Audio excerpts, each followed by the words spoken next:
প্রস্তাবিত ত্রিপুরা শান্তিনিকেতন মেডিকেল কলেজের সভাপতি মলয় পীঠ ত্রিপুরার মহিলাদের কাছে পরিষ্কার করে দিলেন যে মহিলারা পারে সমাজ গড়ে দিতে, সমাজের উন্নয়ন ঘটাতে এবং সমাজকে এগিয়ে নিয়ে যেতে। প্রস্তাবিত ত্রিপুরা শান্তিনিকেতন মেডিকেল কলেজের সভাকক্ষে রবীন্দ্র জন্ম উৎসব পালন ও মহিলাদের উদ্যোগপতি করে গড়ে তুলতে আলোচনার সভা আয়োজন করা হয়েছিল। এই সভায় উপস্থিত ছিলেন সভাপতি ডক্টর মলয় পীঠ, শান্তিনিকেতন মেডিকেল কলেজ ও হাসপাতালের অধ্যক্ষ অধ্যাপক ডক্টর গৌতম নারায়ণ সরকার, প্রাক্তন স্বাস্থ্য শিক্ষা অধিকর্তা অধ্যাপক ডক্টর সুশান্ত বন্দ্যোপাধ্যায়, প্রখ্যাত স্ত্রীরোগ বিশেষজ্ঞ অধ্যাপক ডক্টর সমীর হাজরা সহ বিশিষ্টজনেরা। এদিন মলয়বাবু জানান, স্থানীয় মানুষদের বিপুল উৎসাহ, মহিলারা কিছু করবেন বলে এগিয়ে এসেছেন। এই মহিলাদের একটু সাপোর্ট দিলেই তারা সবথেকে বেশি সফল এন্টারপ্রেনিয়র হবেন। যে কোনো কাজে মহিলাদের সততা, একাগ্রতা এবং কর্মদক্ষতা অপরিসীম। তাদের এই সহজাত বিষয়গুলিকে একটু উৎসাহ দিলেই তারা আর্থিকভাবে স্বাবলম্বী হতে পারবেন। সারাদিন ধরে আজ নানান সাংস্কৃতিক অনুষ্ঠানের আয়োজন করা হয়েছিল। পশ্চিমবঙ্গ ও ত্রিপুরার বিভিন্ন শিল্পী এই অনুষ্ঠানে অংশগ্রহণ করেছিলেন। দুপুরে আয়োজন করা হয়েছিল খাবারের। মলয়বাবু বলেন যে রাজ্য সরকারের সঙ্গে সহমতের ভিত্তিতে 2027-এর মধ্যে ত্রিপুরা নলেজ সিটি গড়ে তোলা হবে, যেখানে কেজি থেকে পিজি বিভিন্ন শিক্ষা প্রতিষ্ঠান, digital university, sporting academy, cultural academy, recreation club গড়ে উঠবে। এই প্রকল্পে মহিলাদের এন্টারপ্রেনিয়র করে এগিয়ে নিয়ে আসার উদ্যোগ নেওয়া হয়েছে। তাদের মাধ্যমে 300টির মতো ব্যবসায়িক প্রতিষ্ঠান গড়ে পরিষেবার প্রদানের পরিকল্পনা নেওয়া হয়েছে। বিগত কয়েক মাসের মধ্যেই প্রস্তাবিত ত্রিপুরা শান্তিনিকেতন মেডিকেল কলেজের মাধ্যমে এলাকার যে ব্যাপক উন্নতি হয়েছে তাতে অভিভূত স্থানীয়রা। স্থানীয় মানুষজন জানিয়েছেন যে এই অনুর্বর জায়গায় একটি মেডিকেল কলেজ হতে চলেছে। তাতে আমরা যেমন কাজ পাবো, পাশাপাশি আমাদের চিকিৎসা ব্যবস্থা দারুণ উন্নতি ঘটবে। লোকাল সহযোগিতা নয়, উৎসাহ। আপনারা দেখছেন কোনো অ্যাড নেই, কোনো আর্টিস্ট নেই, সাধারণ মানুষের অনুষ্ঠান। আপনি হলে গেলেই বুঝতে পারবেন স্বতঃস্ফূর্ত কীভাবে। কোনো গাড়ির ব্যবস্থা নাই, খাওয়া দাওয়ার কোনো ব্যবস্থা ছিল না।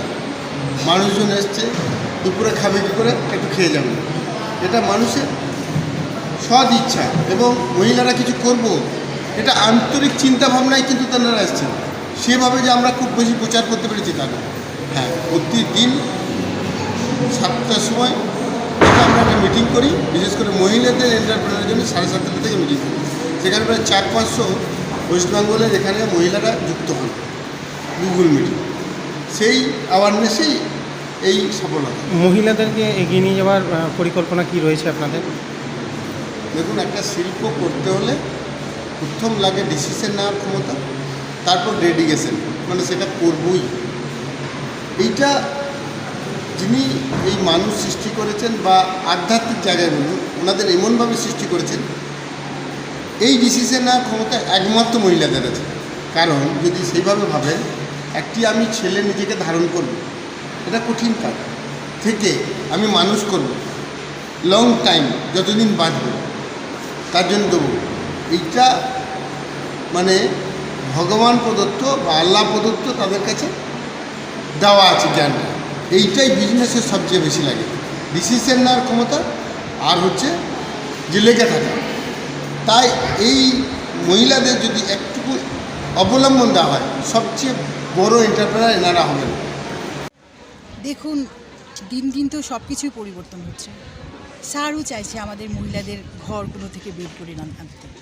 সেই প্রচেষ্টাটা আমরা স্যারকে সহযোগিতা করতে চাই। আর মহিলাদের যে স্যার রোজ গুগল মিটের মাধ্যমে একসাথে করতে চাইছি। স্যার এই মেডিকেল কলেজে আমি রিসেন্ট পরশু দিন গুগল মিটে আমি ছিলাম, আমি শুনতে পেয়েছি স্যার বলেছে, স্যার সব স্টাফদের বলেছে যে তোমাদের বউকে এই গুগল মিটে এন্ট্রি করো, ওদেরকে বলো ফেসবুকে স্ক্রল না করে ওটা শুনতে, ওদের লাইফটা এগিয়ে যাবে। ওরা ঘরের কোণে শুধু হাঁড়ি কড়াই নিয়েই বসে থাকবে না, ওরা যদি এখানে যুক্ত হয় তো ওদেরও লাইফটা একটু এগিয়ে যাবে, তোমাদেরও হেল্প হবে। স্যার যে এই চিন্তাধারাটা করছেন এটা আমরা ভাবতে পারি না। মানে হয়তো এটা আমাদের ভবিষ্যতে ত্রিপুরার জন্য ভীষণভাবে আশীর্বাদ হয়ে এসছে। ত্রিপুরার মানুষের মহিলাদের বিশেষ করে কোন জায়গাতেই আছে এই অর্থনৈতিক দিক দিয়ে?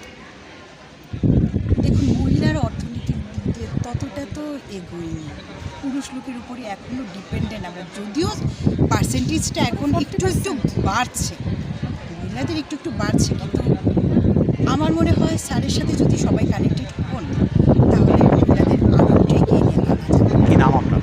আমার নাম পিনাক্ষী বণিক। আমি আমার এক স্কুল আছে সঙ্গীত বিদ্যালয়, কোথায়? দুশুমিঘাট, জয়নগর দুশুমিঘাট 7 নম্বর রোড, ওখানে আমার স্কুলে সঙ্গীত পরিচালনা করা হয়। স্যারের প্রথম দোল উৎসবে আমার এই কলেজের সাথে যুক্ত হওয়া। আমি রোজ এই গুগল মিটে আমি আজ কি প্রোগ্রাম হচ্ছে? আজকে অ্যাকচুয়ালি কবিগুরুর জন্মদিনে 25শে বৈশাখের দিন স্যার আমাকে হঠাৎ করে কল করলেন, আপনি আসুন আপনাকে নিয়ে একটা ছোট্ট একটা পরিসরে একটা প্রোগ্রাম। আমি তো তত প্রস্তুত নই, এখানে স্যার তো টোটালি নতুন, স্যারকে আমরা হেল্প করছি আমাদের কলেজটাও যাতে এগিয়ে যায়। আর সেই দিনকে প্রোগ্রামটা আমরা ছোট্ট পরিসরে ছোট্ট একটা প্রোগ্রাম হয়েছিল, ততটা বড় করতে পারিনি, স্যার প্রস্তুত ছিলেন। আজকে সেই পুরো প্রস্তুতির মাধ্যমে একটা পুরো দিনের সকাল 8টা থেকে রাত্র 8টা পর্যন্ত একটা প্রোগ্রাম শিডিউল তৈরি করেছি। আমি এই প্রোগ্রামের কনভেনার আছি, স্যার আমাকে কনভেনার বানিয়েছেন। আমি দেখছি সবাইকে নিয়ে এই প্রোগ্রামটা সুন্দর করে চালিয়ে থাকবো, আপনারাও আমাদের পাশে থাকবেন। ধন্যবাদ। তোলা দশমীঘাট থেকে এসেছি, আমি জিরানিয়া থেকে এসেছি। আমরা যখন প্রথমে এখানে জায়গাটা দেখেছিলাম শুধু জঙ্গল, রাবার বাগান। হঠাৎ করে যখন আমরা প্রথমে এসেছি, কখন দোল উৎসবে এসেছিলাম, এসে দেখি যে বাহ, কত সুন্দর বিল্ডিং হচ্ছে, এখানে নাকি মেডিকেল কলেজ হবে। তার সাথে আরও ভালো লেগেছিলো যখন প্রথম উৎসবটা এসেছি, এত সুন্দর একটা খোলা, একদম এখানে শান্তিনিকেতনের মতোই লেগেছিলো। সত্যিই তাই, বাড়িয়ে বলছি না একটুকু, একদম শান্তিনিকেতনের মতোই পরিবেশটা হয়েছে। আজকে যদিও আমরা ভিতরে প্রোগ্রামটা করছি, সারাদিন থেকেছি, খেয়েছি, প্রোগ্রাম করেছি, ভালো লেগেছে, বাচ্চারাও খুব খুশি হয়েছে। এই জায়গায় প্রোগ্রাম ছাড়াও এই যে অর্থনীতির দিক থেকে একটা এগিয়ে যাবে, বা কখনো ভাবতে পেরেছিলেন যে এই জায়গাটা? না, কখনোই ভাবা যায় না, কখনোই ভাবতে পারিনি যে এই জায়গাটা এই লেভেলে যাবে। আগামী দিনে হয়তো বা আরও অনেকটা বড় লেভেলে যাবে, কেন এখানে সব মহিলারই ঘর, কোনো মহিলা। আর এইখানে আমি তো, আমার যদিও ছোটোবেলাটা ওএনজিসিতে, তাহলে আমার ওএনজিসি থেকে এই জায়গাটা খুব একটা দূর না। তার সাথেও আমরা কখনই আসিনি যে কলেজ, ইউনিভার্সিটি লাইফ কখনই আসিনি। এখন দেখলাম যে এই জায়গাটা এতটাই সুন্দর। আমরা ওই অনেক দূর দূরান্ত, খোয়াই থেকেও এসছে, অনেক দূর থেকে। কাকে ধন্যবাদ জানাবেন? আমার মৌলভী স্যারকে অসংখ্য ধন্যবাদ, অসংখ্য ধন্যবাদ। সঙ্গে আমাদের আমরা যারা আমার খুব কাছের বান্ধবী পিনাক্ষী, ওই প্রথম জেনেছে এখানে একটা প্রোগ্রাম, ওই আমাকে বলেছে যে যাবি কিনা চল। আপনার নামটা? আমার নাম